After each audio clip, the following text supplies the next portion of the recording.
Students, आज हम class 10th science lesson number first रासायनिक अभिक्रिया एवं समीकरण करने वाले हैं। इसमें सबसे पहले महत्वपूर्ण बिंदु है, आपको सभी को पता होना चाहिए रासायनिक समीकरण क्या होती है, रासायनिक अभिक्रिया क्या होती है, इसके बाद में इनके प्रकार कितने हैं वे सभी पता होना चाहिए। तो फर्स्ट ऑफ रासायनिक समीकरण, किसी रासायनिक अभिक्रिया में या किसी रासायनिक अभिक्रिया को दर्शाने वाले समीकरण को रासायनिक समीकरण कहते हैं। रासायनिक समीकरण से पहले आपने पता होना चाहिए रासायनिक समीकरण का आधार क्या है, रासायनिक समीकरण किस पर निर्भर करता है। रासायनिक अभिक्रिया या रासायनिक समीकरण रासायनिक अभिक्रिया द्रव्यमान संरक्षण नियम पर आधारित है, यानी रासायनिक अभिक्रिया में ना तो द्रव्यमान का निर्माण होता है ना ही उसका विनाश होता है।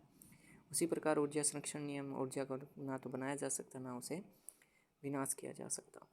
सेकंड पॉइंट इसका याद रखना आपने, अभिकारक क्या होते हैं। किसी भी रासायनिक अभिक्रिया में भाग लेने वाले पदार्थ को अभिकारक कहते हैं, और किसी भी रासायनिक अभिक्रिया में अभिकारकों की क्रिया करने के बाद में जो बनने वाला उत्पाद हो या पदार्थ होगा उसे बोलेंगे हम उत्पाद। इसे उदाहरण के रूप में समझिए, वाटर की फॉर्मेशन, हाइड्रोजन प्लस ऑक्सीजन की क्रिया करने के बाद में आपको मिलेगा वाटर H2O। इसमें H2 और O2 यानी हाइड्रोजन और ऑक्सीजन ये दोनों कंबाइन होकर हमें मिलेगा वाटर H2O। तो ये H2 और O2 आपके हो गया अभिकारक और H2O हो गया आपका उत्पाद।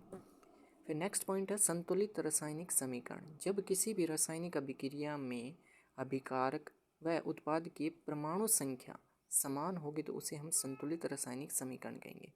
जैसे उदाहरण के रूप में H2O2 और आपके उत्पाद के रूप में मिला है H2O, तो इसमें हाइड्रोजन लेफ्ट साइड और राइट साइड अपन परमाणु संख्या बराबर करनी।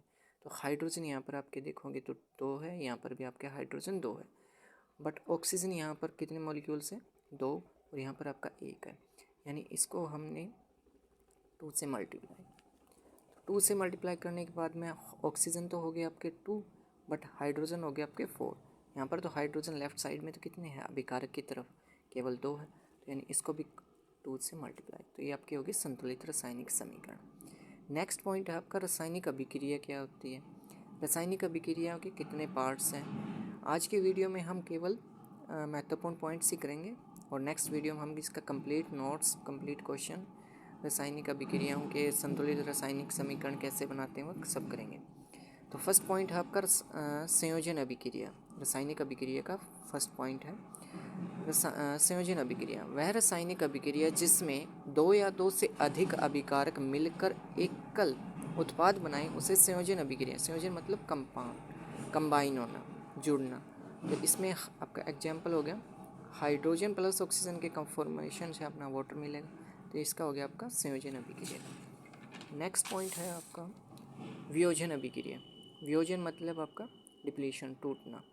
तो वह रासायनिक अभिक्रिया जिसमें एकल अभिकारक यानी एकल अभिकारक आपका 2 या 2 से अधिक उत्पाद बनाए उसे संयोजन अभिक्रिया कहते हैं। एक ही एग्जाम्पल से यानी एक ही उदाहरण से हम तीनों कर लेंगे, यानी संतुलित रासायनिक समीकरण, संयोजन अभिक्रिया और वियोजन अभिक्रिया। तो इसमें वियोजन अभिक्रिया में आपका अभिकारक हो गया H2, और इसके टूटने के बाद में वियोजित होने के बाद में आपका हाइड्रोजन और ऑक्सीजन मिलेगा। इसका फर्स्ट पॉइंट एक मोस्ट इंपॉर्टेंट क्वेश्चन बनता है, संयोजन अभिक्रिया को वियोजन अभिक्रिया का विलोम क्यों कहते हैं। या नेक्स्ट क्वेश्चन आपसे पूछ लेगा कई बार एग्जाम में, संयोजन अभिक्रिया व वियोजन अभिक्रिया में अंतर स्पष्ट करें। इसमें आपने केवल और केवल एक एग्जाम्पल और इनकी डेफिनेशन लिखनी है, 2 मार्क्स के क्वेश्चन। नेक्स्ट आपका विस्थापन अभिक्रिया। जब किसी भी रासायनिक अभिक्रिया में एक तत्व अपने से कम अभिक्रियाशील, कम रिएक्टिव तत्व को समीकरण में से विस्थापित कर दे उसे विस्थापन अभिक्रिया कहते हैं। उदाहरण के रूप में Fe + CuSO4 iron plus copper sulphate gives you FeSO4 + copper, यानी यहाँ पर आयरन आपके कॉपर से क्या है मोर रिएक्टिव है, तो कॉपर को तो आसानी से इसमें आप इसे विस्थापित कर देगा, तो यहाँ पर आपका फेरस सल्फेट बनेगा और कॉपर बन गया, ये आपका होगा विस्थापन अभिक्रिया। नेक्स्ट पॉइंट है आपका द्विवीय विस्थापन। द्विवीय विस्थापन का मतलब 2 बार विस्थापित होना, यानी ऐसी रासायनिक अभिक्रिया जिसमें अभिकारकों के बीच आयनों का आदान प्रदान हो उसे द्विवीय विस्थापन अभिक्रिया कहते हैं। उदाहरण के रूप में आपका हो गया सोडियम सल्फेट और बेरियम क्लोराइड। सोडियम सल्फेट और बेरियम क्लोराइड का जब आप रिएक्ट करवाएंगे तो अभिकारक के, तो आपका उत्पाद के रूप में मिलेगा सोडियम क्लोराइड यानी NaCl, तो Na बेरियम को यहाँ से विस्थापित कर देगा, तो और मिलेगा आपका बेरियम सल्फेट। उष्माक्षेपी और उष्मा शोषी। तो आज आपके उष्माक्षेपी अभिक्रिया, वह रासायनिक अभिक्रिया जिसमें उत्पादकों के साथ ऊष्मा का भी उत्सर्जन हो उसे ऊष्माक्षेपीय अभिक्रिया कहते हैं। उदाहरण के रूप में प्राकृतिक गैस का दहन, नेचुरल गैस का कंबशन होगा तो CH4 और ऑक्सीजन, CH4 यानी मीथेन को ऑक्सीजन की प्रेजेंस में गर्म करेंगे यानी उन्हें जलाएंगे तो आपका बनेगा CO2 प्लस H2O प्लस ऊष्मा यानी कार्बन डाइऑक्साइड जल प्लस में हीट रिलीज होगी। और यहाँ से एक क्वेश्चन जरूर बनता है, श्वसन अभिक्रिया को ऊष्माक्षेपीय अभिक्रिया भी कहते हैं और ऊष्माक्षेपीय अभिक्रिया क्यों कहते हैं? तो जब हम श्वसन करते हैं तो ऑक्सीजन को ग्रहण करेंगे यानी ऑक्सीजन इनहेल करेंगे और CO2 एक्सहेल करेंगे और CO2 बाहर निकालेंगे श्वसन पर।